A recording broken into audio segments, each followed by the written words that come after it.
मामा ये तायाबू कब वापस जाएंगे? वाह जी, पहले इतनी जल्दी कभी गए हैं क्या?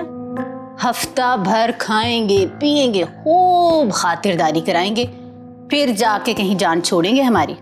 वाकई एक तायाबू ना पूरे 5 मेहमानों पर भारी हैं। अच्छा, अब ये माल्टे खाना छोड़ो और उठ के ना मेरी मदद कराओ किचन में। अभी दोपहर में तो इतना सारा खाना बनाया था, दोबारा बनाने की क्या जरूरत है? तुम्हारे ताया जी ने ना मीठे चावल खाने की फरमाइश की है।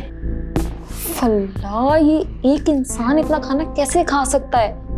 मैं तो हैरान हूँ। हमारा तो भाई एक आध पिज्जा बर्गर से ही पेट भर जाता है। अच्छा, बातें ना बनाओ, उठ के ना चूल्हे पे पानी रखो चावल उबालने के लिए। ये खा लूं? खा लो।